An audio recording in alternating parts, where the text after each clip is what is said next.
This is Alchemised by SenLinYu. It is a 1,000-page dark fantasy epic. And I've read about 150 pages so far, which isn't much because this thing is 1,000 pages long. I'm starting to get the idea that it might be a dark romantasy, and I'm not sure I like that based on how the man has been treating the woman. If that's what happens, I'm not sure how I'll be feeling. I'm just worried that this is going to follow some of the toxic romantasy tropes that I hate so much and I'm so vocally opposed to. I am just over 1/10 of the way through this colossal thing, and I'm enjoying it so far, but I'm a bit worried about the romantasy tropes. We'll see how it goes.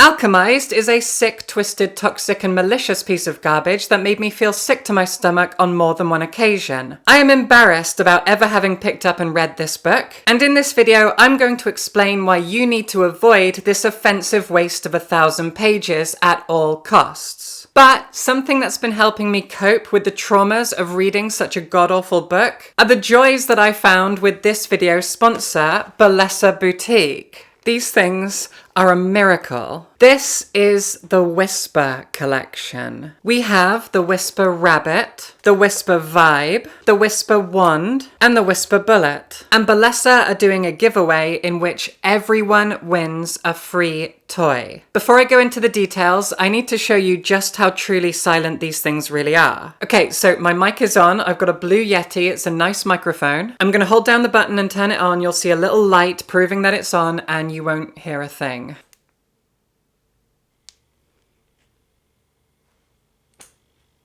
It's incredible. Absolutely amazing. These things are silent. Same again, microphone's on. Here's the Whisper Wand. I'm turning it on, and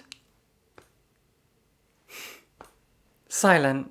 They are completely silent. Now, the Whisper Bullet, which again I have to say is on right now, has 5 different speeds, is incredibly discreet, and I swear it is so powerful it'll shoot you into the stratosphere. Now, the Whisper Wand, Whisper Vibe, and Whisper Rabbit all have 6 speeds each. And once again, they're all silent, they're all completely discreet, so you can enjoy yourself without waking up the whole house. Or, in my case, I typically use these toys with my partner. And the lack of noise, honestly, really helps with intimacy because it's not a weird distraction. The fact that these toys are completely silent means that you feel more like they're an extension of you, rather than a tool that you're using. These toys are also incredibly soft and smooth. And once again, I need to reiterate, this thing is on right now. They're incredible. They're the most discreet toys I have ever come across. This thing's on. And once again, everyone who signs up to the giveaway will get a free toy. Either a Whisper Vibe, that's this one here, or a Rose Suction toy. So click the link in the description and sign up to the giveaway. Now that we've talked about something fun and positive, let's get back to the cruelty and misery that is the experience of reading Alchemised by SenLinYu. Before I get into exactly why this is such an awful and offensive work of fiction, let's talk about what it actually is, in case you don't know. Now, bear in mind, I didn't know much going into this book. I did some research and kind of got caught up because this book was born in a world that I don't know much about at all. As far as I understand it, based on my research, Alchemised began its life as something called Manacled. And Manacled was an astonishingly popular Harry Potter fanfiction that existed on AO3, or Archive of Our Own. It was written by SenLinYu, and it had millions upon millions of readers. It was, as far as I can tell, the most popular Draco-Hermione romance fanfiction that has ever existed in the Harry Potter fandom. And as someone who doesn't go anywhere near Harry Potter and has nothing to do with anything that J.K. Rowling would ever touch, ordinarily, I would just ignore something like Alchemised. But I first came across it because Alchemised was being marketed as an exciting and unique debut fantasy book. I didn't know anything about Manacled or Harry Potter or AO3 or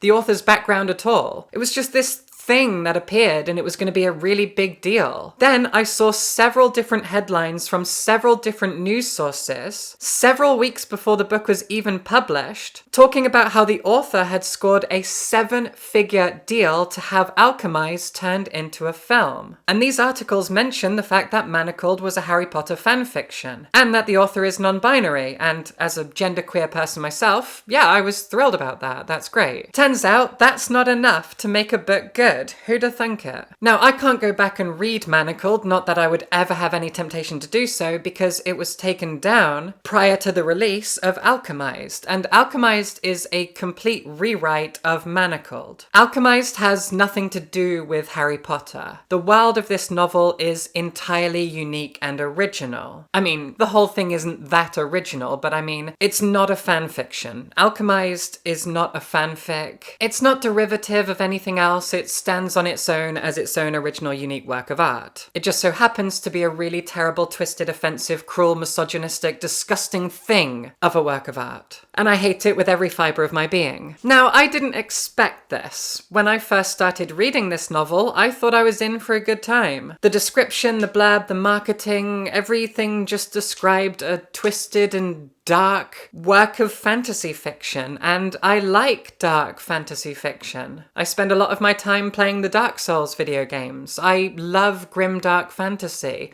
I love the works of Joe Abercrombie and Mark Lawrence. I also love gothic fiction. Wuthering Heights, Frankenstein, Dracula, these are some of my favourite novels. So if anything's going to be described as gothic dark fantasy, I'm gonna be interested. But unfortunately, Alchemised is not that. I mean, it's draped in those aesthetics, but it's all set dressing. In reality, my experience of reading Alchemised was just being disturbed and sick to my stomach at what I was seeing. Now, Alchemised is separated into 3 parts. Parts 1 and 3 are set in the present, and part 2 is a lengthy flashback that takes place in the middle. And the present of parts 1 and 3 is a lengthy torture fantasy, which closely follows a woman named Helena. Or maybe it's Helena, I don't know.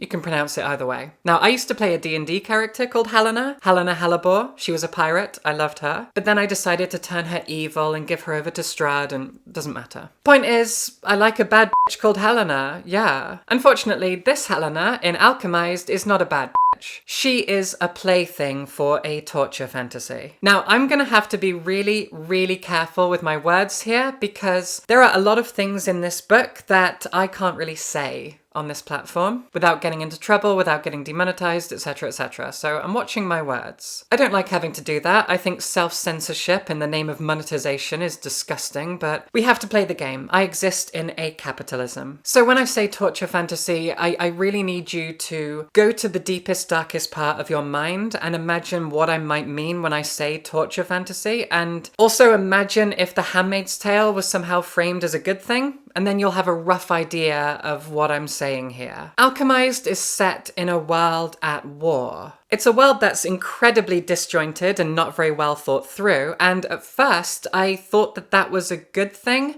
I was kind of trying to give the author the benefit of the doubt. You have to understand, I went into this book incredibly hopeful and positive. I assumed it was going to just be a really good book that I would enjoy. And so as I'm reading the first 100, 200 pages, I'm just sort of nodding to myself going, yeah, okay, I'm sure this is all very, very clever. There's going to be lots of twists and turns and revelations. This world that's at war is kind of murky. One side of the war are a bunch of guilds who have basically taken over the land. The other side are rebels who are trying to fight back and claw back power from these guilds. And there are people within each side that are actually working for the other one. There's some subterfuge going on. I was like, okay, this is really clever, but in actual fact, it's not. I thought I was stupid. I thought the book was smarter than I am, and there were things that I wasn't understanding, but no, I was just asking for too much. There were things that I wanted out of the story, the setting, the world, the logistics of it.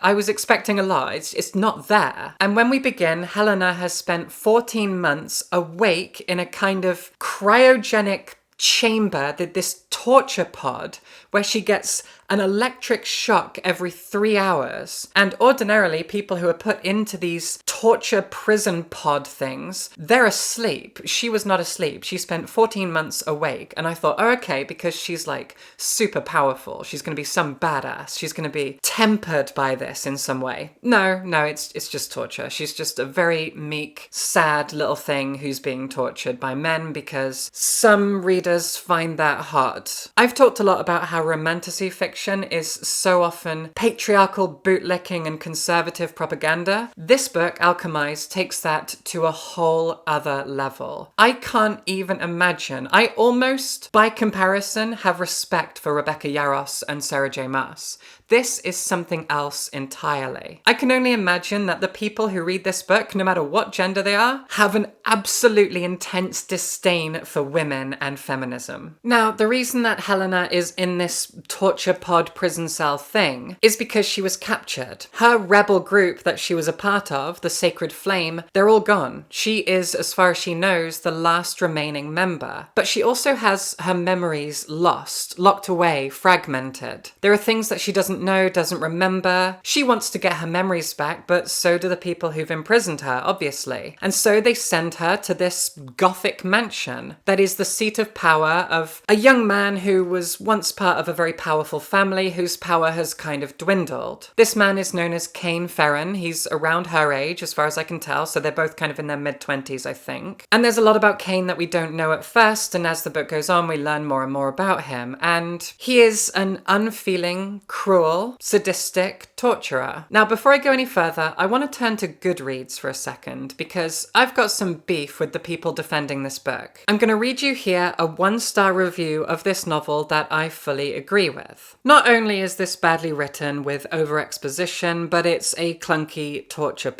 The world building is disconnected and all over the place. None of the million side characters are interesting. The attempt to create a magic system based on alchemy does not work. It seems like the author read Brandon Sanderson, binge-watched Full Metal Alchemist, and just ran with it. Kind of shoving everything here. Alchemy, transmutation, healing, resonance, necromancy, reanimation. There is zero structure to the magic system, and it's not nearly as profound as the book wants you to believe. My biggest gripe, however, is the usage of violence against women, which is not only romanticized, but used as a plot device to fan the flames of the so-called romance. How are we okay with a relationship which includes not one, but multiple and no, it doesn't matter if they were lovers previously during the scenes that the female main character did not have her memories and they did not consent. The pregnancy plotline was so unnecessary. I'm sorry, but using that plot device in a fanfic romantasy is just not it. It's glorification of abuse and misuse of war, and the fact that this was inspired by a fanfic means the author had a great opportunity to right the wrongs and fix the story for the better. In current times when actual women are suffering violence in a very publicized war, this left a bad taste, very insensitive and well unnecessary. The story was mediocre at best, the ending with its sappy epilogue and conclusion belonged to a different book altogether, feeling more YA than the dark tones used initially in the book. Also, the book has no business being this long. Remove the repetitive prose and Helena's long-ass monologues over-explaining the plot and the world building, easily you could have gotten a 600-page volume max. This review sums up pretty much all of my issues with the book. But 1-star reviews like this one are being dogpiled by the defenders of this novel. People who are honestly saying things as tone-deaf and ironic as touch grass. And other people who are claiming that this book is not a romance. Now, I can see where they're coming from. There is in fact nothing good, romantic, wholesome. There is no love here at all. But you can't be so naive, you can't do so many mental gymnastics as to convince yourself and try to convince other people that this isn't framed as a romance. Because while it isn't romantic and it isn't a love story, it is a romance. In the same way that Twilight is a romance, 50 Shades of Grey is a romance. All these other terrible romantasy books like Quicksilver, When the Moon Hatched, and A Thing of Things and Things, these are all romances, whether or not they have any true love or romance in them. Whether they ever demonstrate actual romance as we understand it is besides the point. They are all presented as romances. Enemies to lovers, getting the bad boy, I can change him, being kidnapped and tortured, and somehow that is presented as hot and sexy. It's all disgusting, and I've talked about it in multiple videos, the most popular of which is me speaking my truth that so much romantasy fiction is toxic, lazy, conservative propaganda. And as I've already said, Alchemised puts all of those other ones to shame in that regard. Now, it's been pretty widely publicized that Alchemised began its life as a Harry Potter fanfic called Manacled, but it's also been widely publicized that SenLinYu combined the world of Harry Potter and a Draco-Hermione romance with plot elements and themes of Margaret Atwood's The Handmaid's Tale. And I can't say what's in SenLinYu's head. I can't say what they were trying to do here. I can't say what they thought that they were communicating, but from my perspective, Alchemised takes the feminist, anti-patriarchal themes of the dystopian masterpiece The Handmaid's Tale and twists them into something that romanticizes an oppressor-oppressed torture romance. For example, there is a scene in part 1 where Ferren is forced to sleep with and attempt to impregnate Helena, and afterwards he throws up because he's so disgusted by what he had to do. This is incredibly disingenuous, in my opinion. This is just one example of dozens upon dozens of times throughout this 1,000-page narrative where the male jailer abuses the female captive. And the way that it's so often framed, or at least the way that I always read it, is that this abuse, this cruelty, this malice, and sadism is okay as long as he is struggling with it, as long as he is internally battling with himself. He physically does terrible, awful, unforgivable things, but it's okay because he gets sad about it, or he regrets it, or it keeps him up at night. In part 2, we go back into Helena's lost memories. We learn about her relationship to him before all of this situation in the present, before she was captured, while the resistance is still fighting their war. And it doesn't make anything any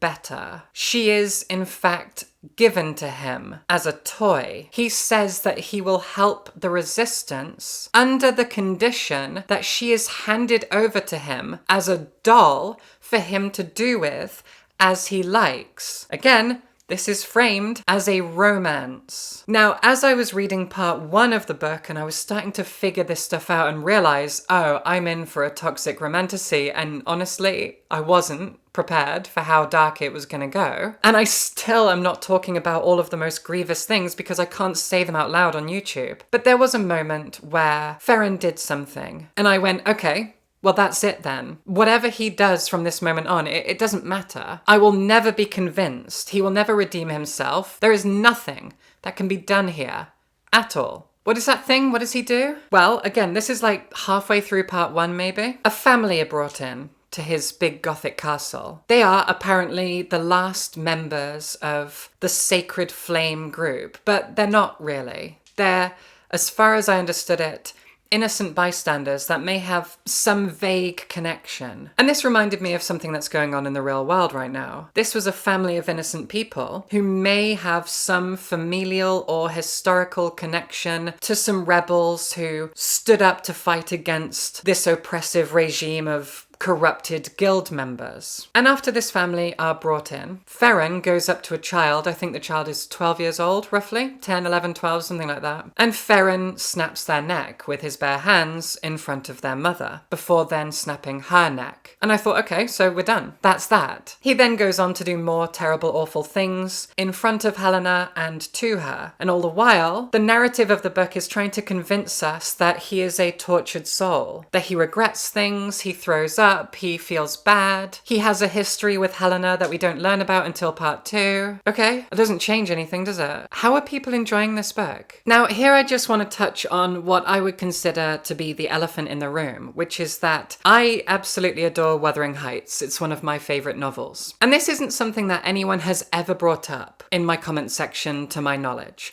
But I sometimes do think that they could. They could point out the fact that I love the toxicity of Wuthering Heights, and yet I so often often condemn these twisted and horrible romantasy books as being worthless anti-feminist garbage like Alchemised is. But there is a fundamental difference here. And the reason I'm bringing it up is because on their Instagram, SenLinYu posted a big stack of books that inspired or were used as reference materials when writing Alchemised, and one of those books was Wuthering Heights. That actually gave me hope, because I thought, okay, so they understand how to do that kind of a love story. But no, it's interesting actually. I have had one conversation with someone who did bring up this same thing, which is that it seems like romantasy authors are learning the wrong lessons from a lot of Gothic romances like Wuthering Heights. And here's the fundamental difference. It's that it all comes down to perspective. Wuthering Heights is predominantly written through a framing device where someone comes to Wuthering Heights after Cathy's already dead, meets Heathcliff, and learns the story of their doomed romance. And through that distant perspective, we see two tortured, broken, awful, horrible people falling in love, falling out of love, getting revenge on each other, and treating each other miserably. Heathcliff and Cathy are both bad in their own ways. Heathcliff is treated terribly, and he is twisted by that into this malicious monster, this thing that's just out for revenge. Cathy is a spoiled child who always wants to get her way, and ends up dying and then literally haunting him. These are broken, dangerous, horrible people who treat each other really, really badly. But these romantasy novels so often present us with meek little women who are our perspective character, our main protagonist, and we watch as we almost stand in their shoes as they are tortured and abused by men in positions of power. That is not Gothic. That is not a Gothic romance. That has nothing to do with Wuthering Heights. That is not how Gothic romances are ever framed. And then look at things like Dracula, where the women are actually proud, proto-feminist symbols. In Dracula, a woman goes and rescues her husband in a kind of reverse damsel in distress, while her best friend is shown to be promiscuous in a fun and positive light. Well, kind of. That's a lot to dig into. I'm not going to do that. I've talked about Dracula so many times on this channel. I've reviewed it like multiple times and talked about it from so many different angles, so go check that out if you're interested. But there is a through line between Gothic romance and the characterization of Gothic characters and protagonists and villains, and these toxic, awful, twisted, anti-feminist romantasy books that we keep coming up against. And Alchemised is the worst offender of the lot, by a long, long way. As you read Alchemised, you watch a woman who has been awake, imprisoned in a box, suffering electrocutions every 3 hours for 14 months. You watch her wake up and get sent to a Gothic castle without her memories, where she is handmaid's taled after watching the man who handmaid's tales her off a child in front of the child's mother before then offing the mother. And this all happens across about 300 pages before we are whisked back in time to learn some context that somehow attempts to justify the behaviors of these people and the romance that they shared before she lost her memories, only to see him purchase her in exchange for his support in their rebellion, and then treat her like a doll that he possesses. He beats her up at one point. He physically beats her up. He wants to see how strong she is, and so he beats her to a pulp. One of her bones pops out of her arm. And then, at the end of this physical altercation, she says something mean to him, and he goes all sad, has this hangdog expression. He's like, oh, that was a bit mean, and kind of goes off pouting. I think we're supposed to feel like those two things are somehow comparable. Is that the Wuthering Heights thing? Is that them both being terrible? Is that he breaks her arm and then she goes, well, you're not very nice. And he goes, that's not a very nice thing to say. Are you joking? This is the most twisted, toxic, awful thing I've ever read. I genuinely cannot believe that a book like this exists, that it's been so widely publicized, that when I went to pick up a copy of Alchemised, I went to a bookshop that has 3 floors, and it was on a big table on each of those floors. Like a big stack of them on day one, because they knew that everyone was going to want this book. Why?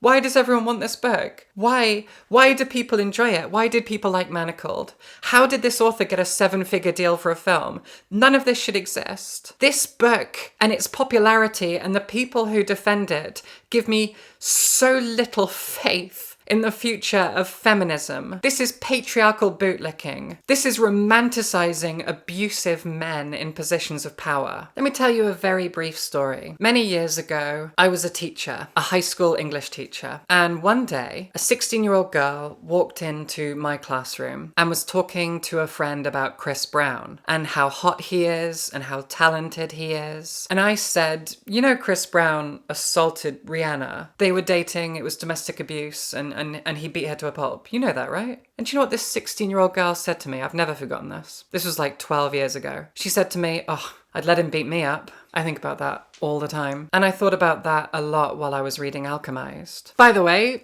just as a side note, I thought that this cover was gorgeous. I don't know if it was made using AI, but I did see that the artist of this cover did an interview with some NFT publication about how she combines her own artwork with AI, so it only gets worse. Now, I think this is probably one of the longer reviews that I've ever done of a book, and honestly, I don't think I'm done. But I'm also very conscious of the fact that the more I say words like the ones I've been using, the more I'm in danger of this video not being seen at all. It's difficult to talk about a book that is so cruel and offensive and anti-feminist and such a patriarchal bootlick of a book, such a romanticization of masculine abuse of vulnerable and helpless women. God, that was such a long sentence. I can't remember what I was saying. Point is, no one should ever read Alchemised. It is truly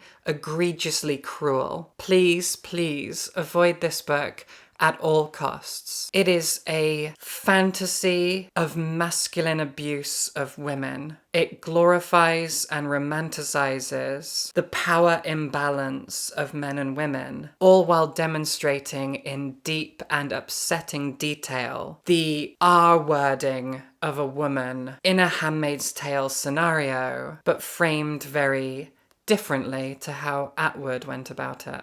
It is a cruel and malicious work of fiction. It is 1,000 pages of misery. And in terms of its themes, it is not attempting to present us with the idea that these things are bad. It instead romanticizes and fantasizes over these scenarios, presenting us with a twisted and awful romance that is not framed like a gothic romance like Wuthering Heights. It is inexcusable, indefensible, and I would not like to go anywhere near the kind of person that would enjoy Alchemised. It is cruel and twisted. And I'm pretty confident in my opinion that people who enjoy the dark and twisted depths of depravity that you find in Alchemised have a real problem with women. It's awful. It's absolutely irredeemably awful. I hate it. With everything I have, I hate Alchemised. Like I've never hated a book in my life. Made me feel sick to my stomach. Subscribe for books.